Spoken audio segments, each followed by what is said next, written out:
that's the piece, is that like we as women need to know how to tend to ourselves first and foremost, and then be able to ask for it and feel safe asking for it. And like,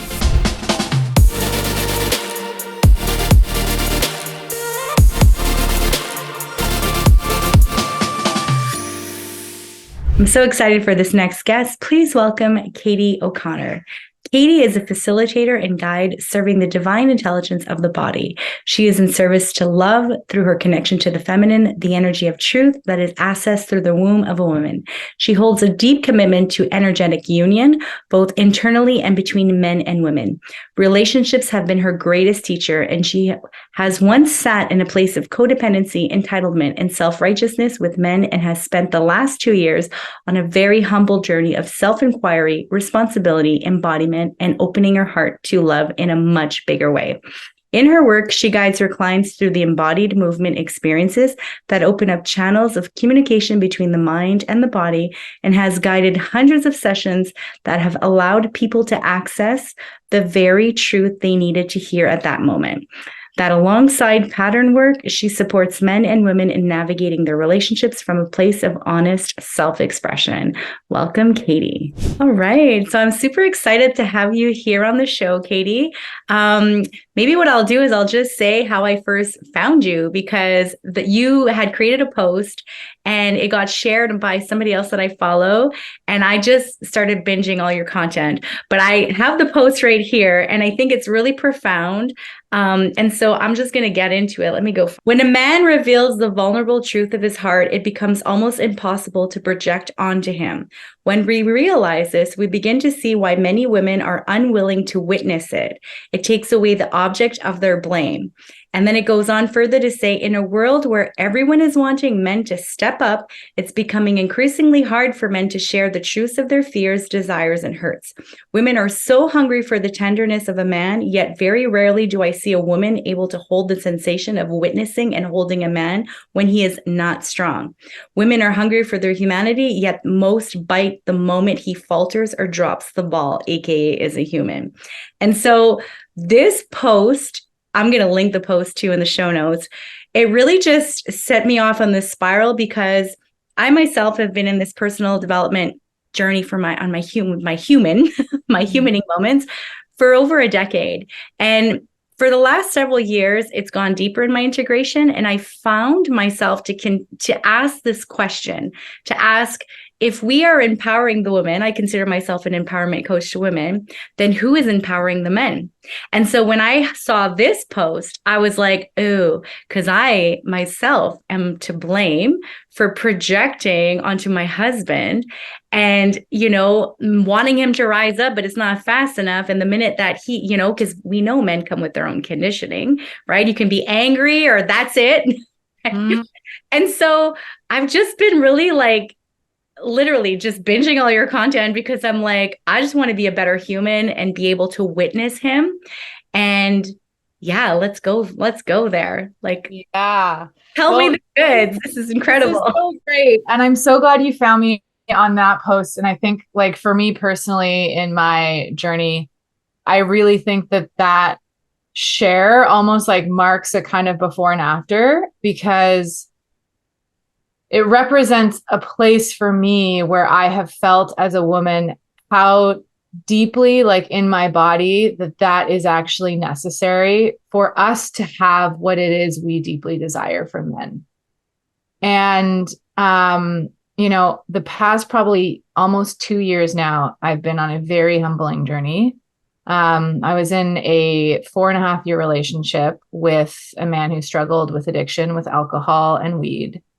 And it was the most beautiful relationship in many ways. And it was also the most, I wouldn't even say super tumultuous, but it was this place where all of my stuff came up, all of my codependency, all of my entitlement, all of my, and especially being with an addict, it's very easy to scapegoat onto their addiction and have this level of aboveness from them. And, I was with him when I started kind of opening to this masculine, feminine embodiment world. And I realized like I kind of took a lot of those teachings and sort of weaponized them against him.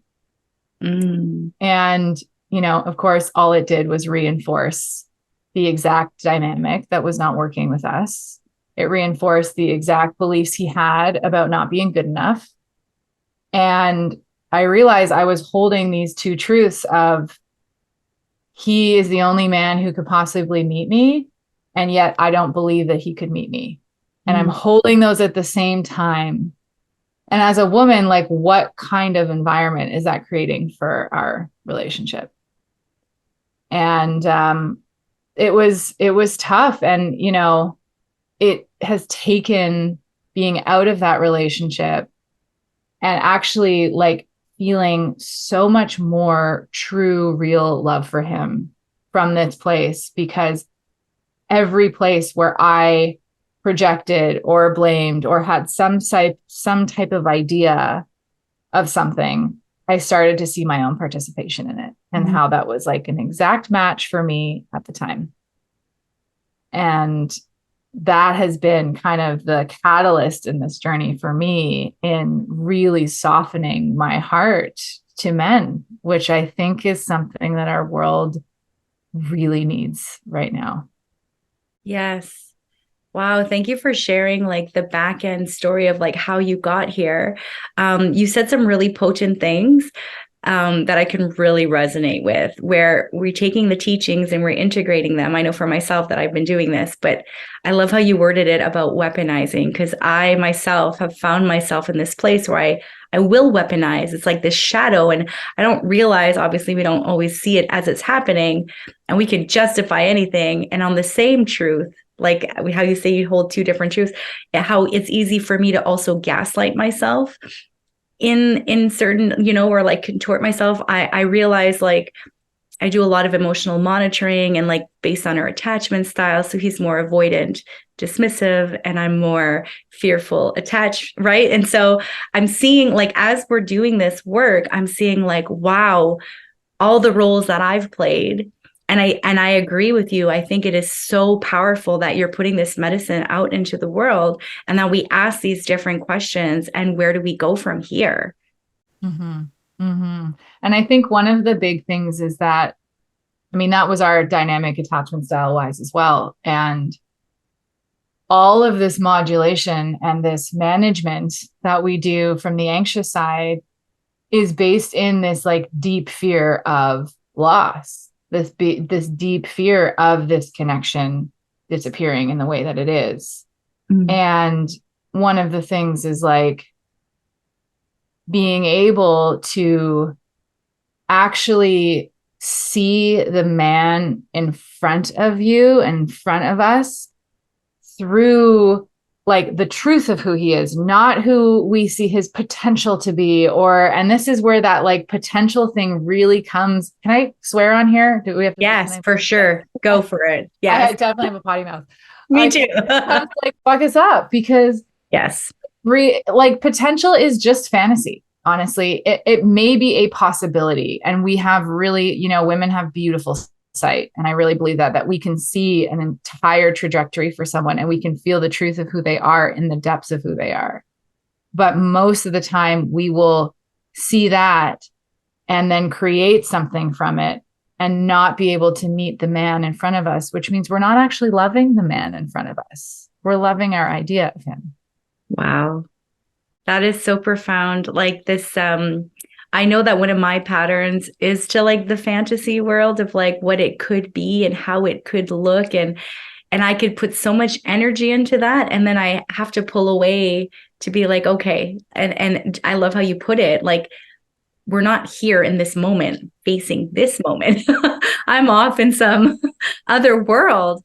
And I know that I'm not alone in this. And I just love how eloquently you've put it to just help us like just to chew on that a little bit, Mm-hmm. and see like what's our responsibility in here, and like as I said, like what comes next, I guess, is like to really just take ownership of the role you play. And we're doing our own inner work. Like this has been my thing. It's like I can't do your work, I'm doing my work. But then I realize, oh, but I'm also like my self-righteousness, like Well, Weaponizing I'm you. doing my work. So, Yeah. well, and this is the thing, right? Like if I think if the work is not deeply humbling, you're not actually doing the work.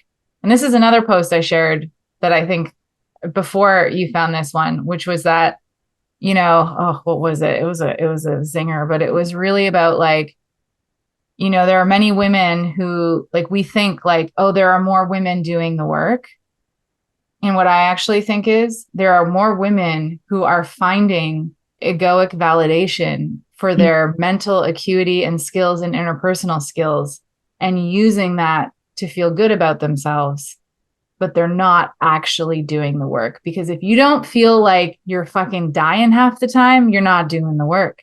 And I Yes. think that's a trap. That's a trap I found myself in where there's like we're bringing awareness. Like it's not like we're not doing it at all. Yeah. But there's a way in which our ego stops us from seeing the full reflection of our participation and the deepest truth that is there.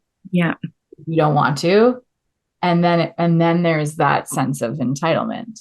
And Yeah. so I think there's this piece where when we really start looking at ourselves and looking at our shadow and really seeing how we've participated in every pattern we're finding ourselves in, every Yeah. dynamic, Yes. that's when that humility comes, it also is like the windshield wipers to be able to see the truth of who's in front of you, and that entitlement drops there. Yes. Yes. And that's pretty much where we're at, is just let it rip apart and really just see these patterns and these cycles we find ourselves in. And yeah, reading your post just really just like, wow, just the way you placed it.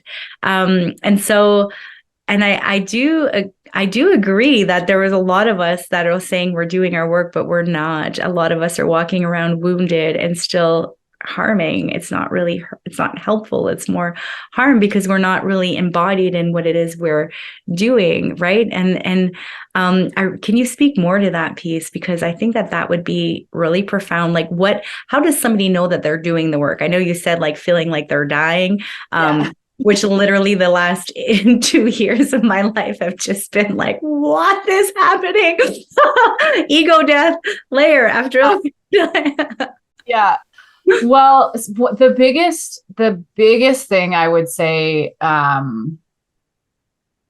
for women, and I'll say like the biggest shift is that if your pussy is not involved in the work, you're not doing the work. And I'll kind of explain what I mean by that.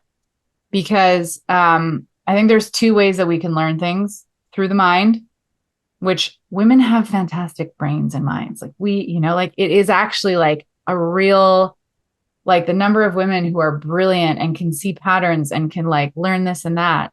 It's great. But that is actually also our kind of like biggest fault, because the integration and the embodiment happens in our bodies. And as women, our bodies are what hold our greatest power and gift. It's not actually in the mind. And so there's a way that I think a lot of women learn cognitively a lot of personal development stuff. They do mindset work. They're like looking at everything. And it actually gives their ego a sense of control to be able to see it. But unless there is a real bringing it down, which is an energetic act, then it kind of stops here. And so for me, I mean, I don't do pussy work with women directly. I do a lot of movement stuff, which to me is kind of, it's on the path to it. Because like, to me, when you start to move your body in an intuitive way, which is what I do with women, and it's all around like letting your body lead you, it's starting to wake up this entire body of intelligence and energy that you didn't really know you had. And it requires trust. It requires totally meeting the moment for what it is and having no agenda for the experience and allowing your body to say, hey, I have some things to teach you. And when we start to play with that energy, we can start bringing all of sort of those patterns down. And then doing pussy work, which is really energetic, is lighting up our life force. And so I work with a teacher, Perry Chase, who has a modality called Sex Bomb, which is literally a clitoral guided meditation, clitoral stroking practice. It's not very sexy. And it's so interesting. It's very like chop wood, not chop wood. Yeah, chop wood, carry water. I was like, chop water, chop wood, carry water. Like it's like attending to the energetic force that you are as a woman. It's not about pleasure. It's not pleasure focused at all. No agenda. And what that has done for me personally has like, it lights all my system up. And so like the ego can't really keep control when that stuff's going. Yeah. And so that's where, to me, it really like that coupled with being able to really be in touch with your physical human body is like how we bring all of that mental stuff into like the core of who we are and clear out the wounding and trauma that's actually blocking us from actually feeling that truthfully. I love that. Yeah, exactly. It's like knowledge is just stuck here, but the integration and the transformation happens once it's in the body. And so I'm really big into the somatic practices as well, and movement, and just really noticing where we allow the mind to just take over. Mm-hmm. And I'll catch myself in patterns of like, wait, this doesn't have to mean anything. Like, yes, just right. Like feeling without any meaning to it is so uncomfortable for us until we practice it and go, yeah, it's just energy. It's just energy. It's just moving things and it's clearing things. And like, it can be that simple. Yes. Yes. And so what would you recommend for a woman? Let's say, like, this is applicable to any woman, literally. Like, how do we help the men feel safe? Because I know for men, safety is a big thing, right? And for us, we just don't want to be disappointed, but that's all based on our fantasies and the stories we've created in our fucking mind. And so it's like, what's the work? Like, what do we do? Like, owning our norms and being solid in for myself, that's what I've been practicing is just, I'm responsible for my own energetic output, my own emotional output. Like I need to tend to my human first and be able to ask without having this mind reading game, right? We play this, well, if I shouldn't have to ask, it's like, what the hell is that narrative? Like, we didn't get that mind reading download yet. So, no, right. It's crazy. And I think that's actually, that's exactly it. Like, we have to know ourselves really well, and we have to tend to ourselves really well. And I am like a huge proponent of real, like radical responsibility for women. And, being able to know what it is that we need, being able to know how to give it to ourselves, and know that we can give it to ourselves first and foremost, because that allows us to feel safe to ask without the deep fear of being dropped. Because what I see is that women are either afraid to ask because if they say no, it's going to crush them, or they ask and the man can't meet it, and then they feel completely dropped. And, it's funny that post there's a few things that kind of like, led up to that post being created. But one of the situations was I had been in a WhatsApp group with a bunch of women who had been in service at a men's retreat. And there was one man in the group who's the leader of the retreat. And there had been some stuff that came up from the women after the workshop, because it was like super potent. So like, I think the women, some of them didn't realize how much they'd have to hold themselves in the come down, right? Like when you open yourself to the energy and intimacy, like there is a come down process. Yes. And so as that was coming up, he said, well, if you'd like to have a Zoom to kind of like help digest a bit, I can make myself available as like an offer. Number of women said yes. He said, I'll loop back in a few days. I'm going to a retreat. He didn't loop back for 3 weeks. Okay. Went quiet. He comes back to say, I need to acknowledge that I like dropped the ball here.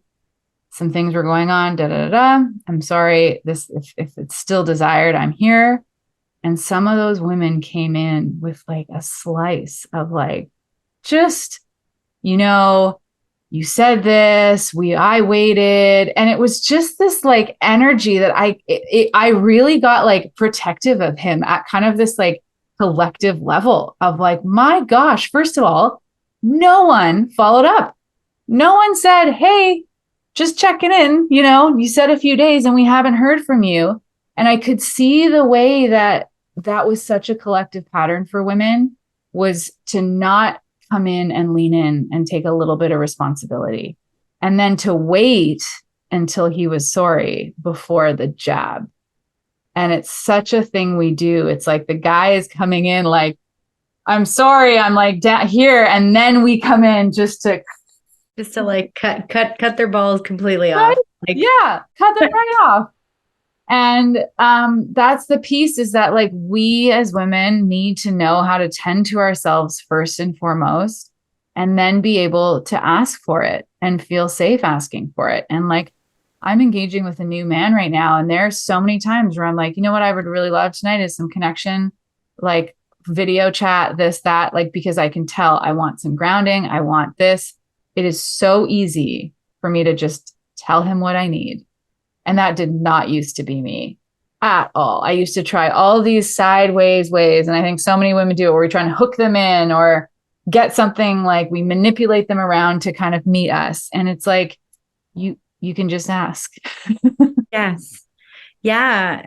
And I mean, that could be based on our own conditioning too, where we were taught like, don't be greedy. Mm-hmm. How very dare you ask for something else or want more, or you should just be grateful and smile. And I get it, but that radical self-responsibility of being like, we're not those conditions though. Like that is a story that we played into. And now as grown-ass women, we get to look at it and say, but is that actually serving me? Like, and own and change, like you say, like be brave and ask for it, and also be okay with the no. And I 100% agree. Mm-hmm. And I think like that is one of the biggest things, is that there are so many women who are afraid of what it will mean if there are multiple no's. What if this man can't meet me this way? What if all the things I want are no?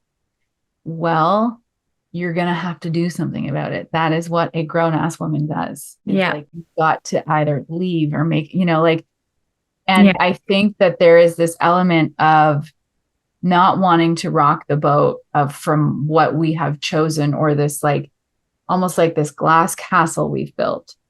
And it has us not be willing to actually lean in and be responsible for what it is we want. And like, it will create this deep cycle of resentment for women over and over and over, and this deep feeling of not enoughness for men over and over and over. And if your man has a feeling that like he's never enough for you, that is not what has a man rise. It just is not. He does not rise from that energy. He rises from the energy of like, I love all parts of you as you are.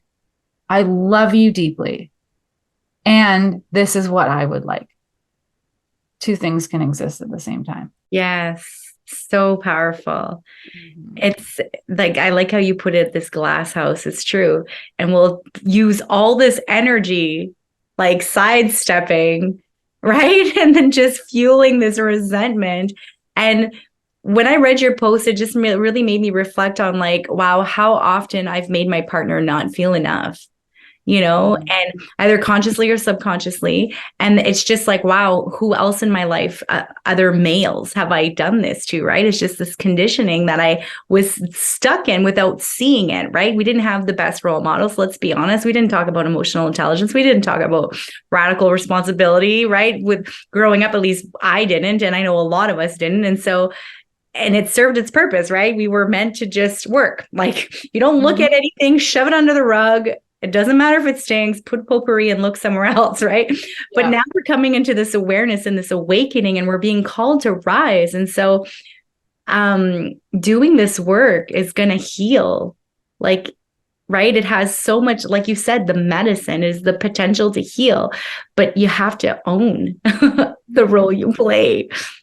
And no one wants to be a damn bad guy in their own story. No, they really don't. And I think our modern day feminist culture has failed. Like we've lost the thread, right? Like it has become, we've gone off course. And, you know, one thing actually I'll speak to, and this is based on a few responses I got from that post of women who were unsure. And this is like a really good sort of like energetic nuance. They said, you know, how do I witness a man without becoming his therapist or his mother? Because I feel like I'm always there and I feel like I am holding so much space and like, but it doesn't feel great or nothing's happening. And I think that that's such an important one because depending on the way we hear that, we could think that it means I'm supposed to like mother him, or loving all of him exactly as it is, as he is, means I'm supposed to accept every part of his behavior. And I think one of the things I want to say is like the energy of witnessing, and it was in the part of the post too about like, that was the next one, the first one you read about like holding the sensation in your body of feeling and hearing the truth of his heart, because it is uncomfortable to see someone you love, regardless if they're in this like masculine protector service role, to be in any type of breakdown. It is uncomfortable to hear them talk about their addictions or their like lack of self-worth or the way that they're so hard on themselves. It is hard sometimes. Many women don't know how to see a man cry and feel it in their body without closing their energy to it. And when I have heard from men, most recently, multiple men like that, my ability to just stay open and love and witness when a man is going through that, they've said like that love is the most safe fucking thing in the world. And I don't have to do anything. I do not need to work through his issues with him. I do not need to talk about them. I do not need to assess them. Any mental assessment or therapizing is actually taking us women out of our bodies. Yeah. All we need to do is witness and love and just be, and trust that our energy in that is enough to have him do his own process. And that's how they rise, to be witnessed in their like deepest, darkest, little shameful moments and go, I'm still alive. She's still there. I'm still being loved. Okay. And knowing that she has boundaries. I respect her. She has, you know, like she loves all of me and this is what she deserves. This is the rising for him into that. Yes. Yes. And like with these boundaries and the standards that come with, and I liked how you said it, like you can see it, you can witness it. But the minute we do fall in mothering, that's masculine energy. So masculine, that's not going to work.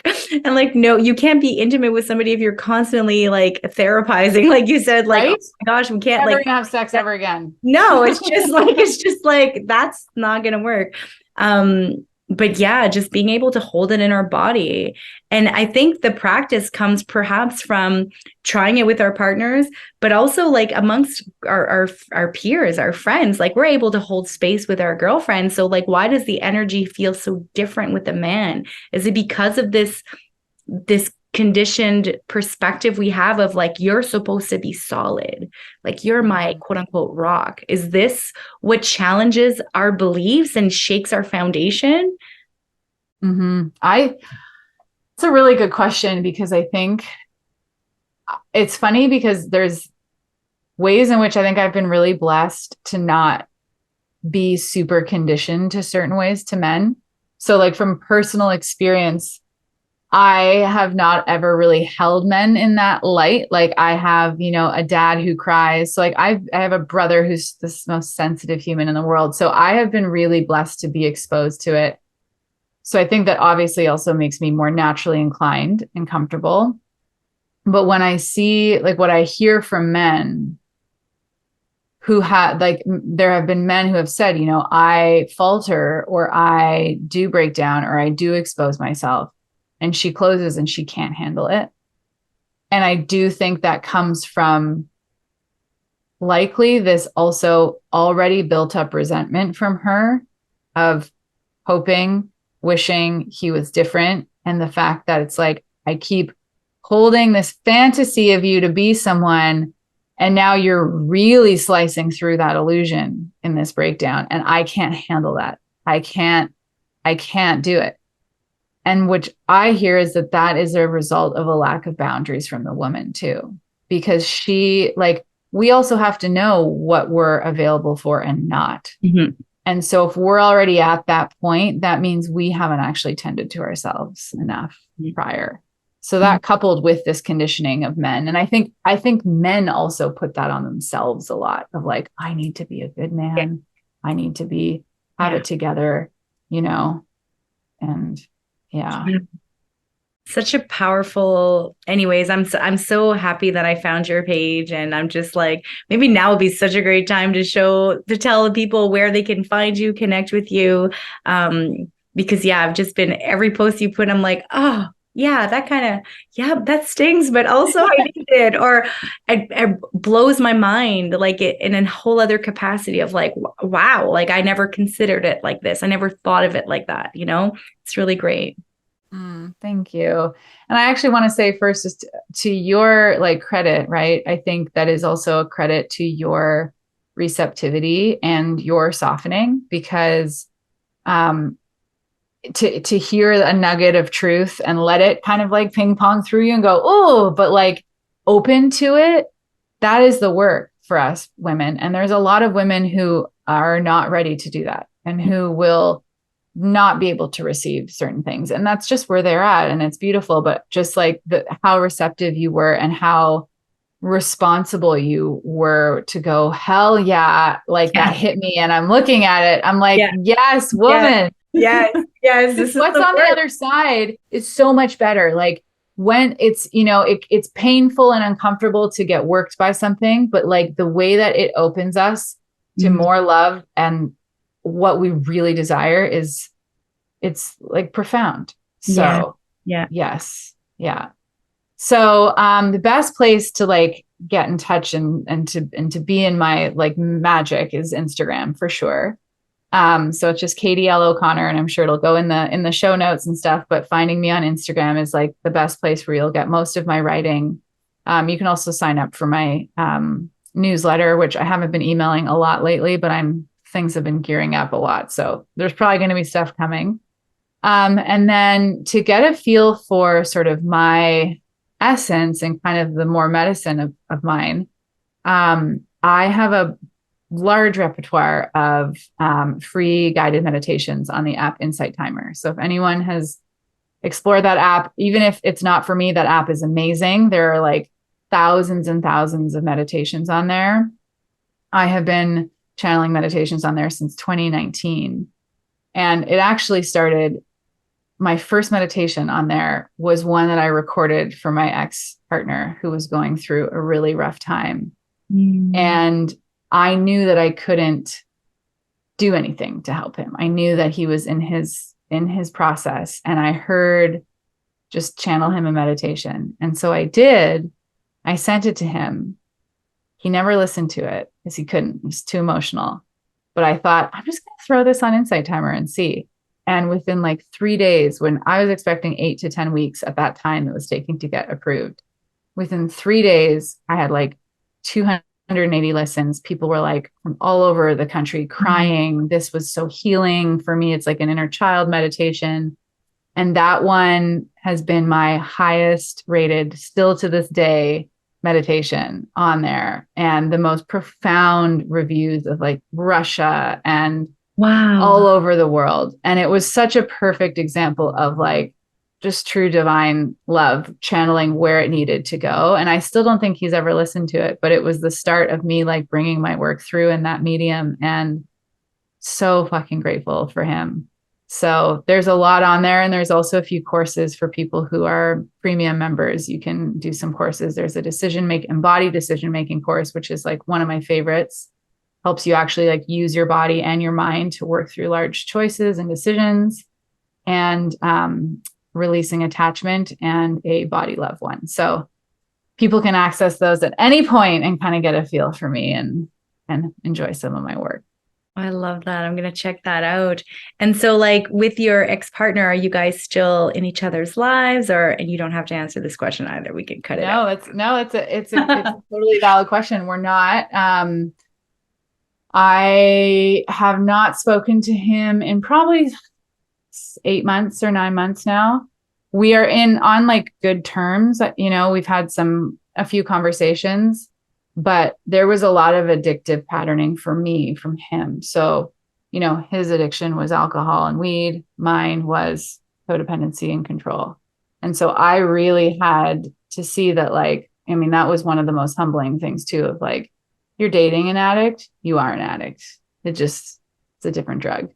So I had to really cut for a while and really give the space so that I could come to this place. And, he's on his journey, I'm on mine. So it's been really beautiful because there's definitely kind of this spiritual like love I just have for him, but we are, respecting space right now and each Yeah. other's path. That's really beautiful. Just because I do believe we are energetic mirrors. And so what you said really just hit me. Like if you're dating an addict, you are an addict. Mm-hmm.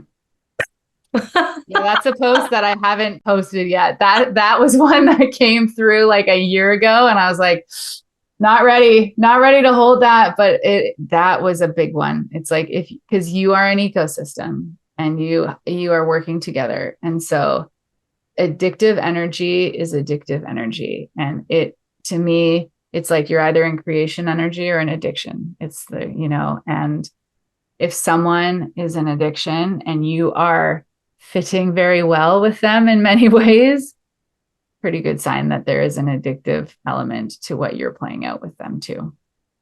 Wow. Wow. That just like, I'm just sitting with that right now because I'm like, hmm. Mm-hmm. Another layer to just unpack here. I know, just gonna leave you with some truth bombs, Just- just sprinkling them everywhere. And so, like, what would you say to a woman who finds this interview and she's like, wow, like I think that could be me. Definitely check out all your stuff, Katie. But what would you say like would be one of the first things she would need to do, like for herself? I think give herself a lot of compassion and a lot of love, because patterns don't get punished out, Mm. and addiction is everywhere in our whether it's just, and even any of the patterns I mentioned, but like, addiction is a special one in my heart, and it is everywhere in our culture. And we have this whole idea of like addictive this, addictive that, but to me it's just an energetic. And so if there is any type of like energy expenditure that is not coming back to us, there's usually an addictive element to that. There's a looping, and that happens in the mind. There's like a neural pathway. And we've got to have love and compassion for that, because it's just a coping mechanism that we've learned with really high sensation things. That makes it really easy to go to them instead of the deep dark hole inside of whatever we're trying to avoid. Yes. So yeah, I would say for any woman who's like resonating with any of this, is so much compassion for herself and love, and really being like, I also want her to know that like when she does the work, as she does the work, everything around her does change. He will change. It may not mean that you're aligned. It may mean you are, but regardless, he will change how he is with you. He doesn't need to do anything different. Like, it's sometimes kind of mind blowing where I've like done things and then I'm like, why are you're just acting this way now? What? And it's like, he's the same guy, but men are beautiful responders to our energy. And so to just be really gentle with yourself, and also trust that like whatever you need to unwind will be reflected back, and to be really loving with everyone, including yourself in the process. I love that. I love that. I have a saying that says, be kind to your human, because when you're kind to your human, you're more kind and compassionate and gentle with the other humans. It's such a beautiful reminder. And so, my last question that I'll ask you is, what is something that you would have wanted to tell your younger self? Like, what is something you would tell your younger self? Um, I think that it's so okay to be weird. Like, the man I'm seeing just, he asked me a few days ago, he's like, you were you a really feral child? Because you have this like feral energy. And I thought, not really. And I'm like, I was asking my dad a couple days later, I'm like, remind me like what I was like as a kid. And he's like, you were a card. Like you were hilarious. You were wild. You were so funny. And then something happened in middle school. Mm. And I'm like, I think it was when I didn't make the school musical. I think that was the start. But it was that whole time in my life where there was this play element and this whole cool, funky, weirdo part of me that really got toned down. And then I found areas in my life to let her out and be with her, but they were like specific container for it or places where I was allowed to be weird. And it's only now where I feel like she's back out in kind of full integration with like my woman. Mm. And, you know, I don't think if I had just told myself that, it would have changed anything. But that is something that like I wish my younger self would have known that like it's so okay to be weird, you know? It's the best. I love it. I love it. What a beautiful thing to tell yourself. It's true. We always try to change for other people, right? But yeah, I'm happy that you're exploring that part of you again and letting her out and just being in that energy. It's such a beautiful thing. Thank Well, you. Katie, thank you so much for being on my show. I'm really grateful you said yes and keep pouring that content because this is I literally will.